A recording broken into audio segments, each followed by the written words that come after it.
யாரு பார்ப்பனிய பிராமணிசம்.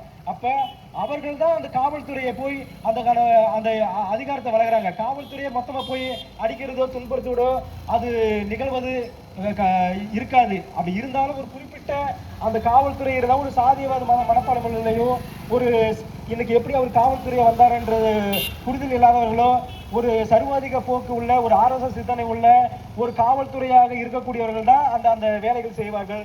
அப்போ காவல்துறை உடையில்லாமல் சில பேர் வந்து அந்த அந்த போராட்டக்காரர்களை போய் லட்டியால் அடிக்கிறாங்க, துன்புறுத்துறாங்க. அப்ப அவங்க அதிகாரம் யார் வழங்குறாங்க அந்த இது? அப்ப அவர் யாரு? அந்த ஒரு காவல்துறையோட உடைகள் போட்டு இருக்கணும், அவங்க போய் அவர் அந்த அந்த அந்த இடத்துல பாதுகாப்பு கொடுத்துருக்கணும்.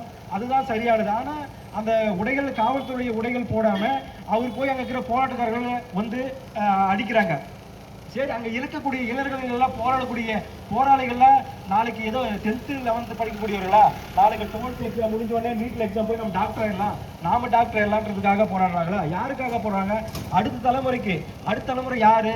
இந்த ஓபிசி, எம்பிசி, எஸ்எஸ்சி சிறுபான்மை மக்களுடைய பலகாலமாக இந்த சமூகத்தில் புறக்கணிக்கப்பட்ட சமூகம் இன்னைக்கு ஒரு கிளர்ந்தெழுந்த ஒரு மருத்துவர் ஆக வேண்டும்னா அவர்கள் 1 மாத காலமாக போராட்டம் செய்யறாங்க. அவங்க டாக்டர் ஆகணும், அவங்க சொத்து சேர்க்கணும், அவங்க போய் நல்லா இருக்குன்றதுக்காக அவங்க போராட்டம் பண்றாங்களா? அப்ப மக்களுடைய அடுத்த தலைமுறை விடுதலைக்கான ஒரு போராட்டம். அப்ப அந்த போராட்டத்தை ஒடுக்குவதுன்னா அந்த மோடி அரசு, பிஜேபி அரசு, பார்ப்பனிய அரசு ஒடுக்குதுன்னா அவனுக்கு கோபம் வருது.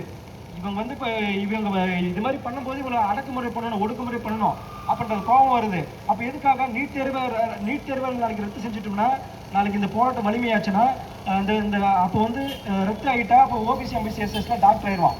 அப்போ வந்து எளிமையாக கிராமத்தில் படிக்கக்கூடிய பள்ளி மாணவர்கள்லாம் டாக்டர் ஆகக்கூடிய வாய்ப்புகள் அதிகமாகும். நீட் தேர்வு வருவதற்கு முன்பு நிறைய அரசு பள்ளிக்கூடிய மாணவர்கள், ஏழை மாணவர்கள், ஓபிசி, எம்பிசி, எஸ்எஸ்டி மாணவர்கள்லாம் மருத்துவர்கள் அதிகமாக ஆகிட்டே இருந்தாங்க. அது தடைகள் செஞ்சுதான் நீட் தேர்வு கொண்டு வந்தாங்க. ஆனால் நீட் தேர்வு வந்தாலும் அதை அடித்து தாலி செய்து இன்னைக்கு ஓபிசி, எம்பிசி, எஸ்எஸ்டி மாணவர்கள் எல்லாம் இன்னைக்கு மருத்துவர் ஆகிட்டே இருக்கிறாங்க.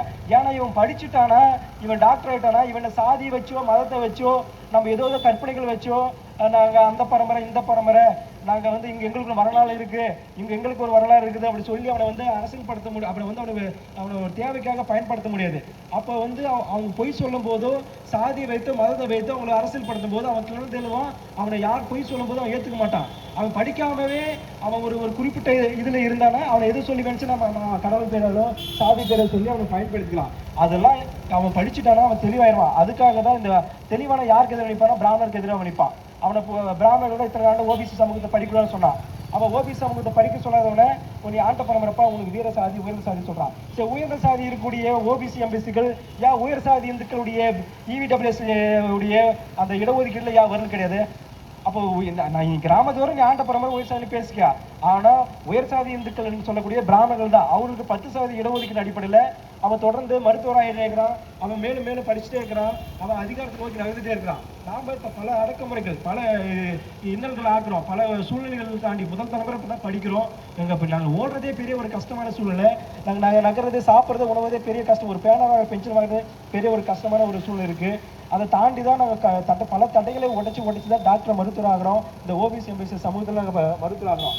அப்போ இந்த சமூக கட்டமைப்பு மாறுது, இந்த சாதிய உடைப்பு மாறுது. இன்னைக்கு படிச்செல்லாம் டாக்டர் ஆகிறோம். அப்போ இதை தடுக்கிறது தான் இந்த வேலைகள் செய்கிறாங்க.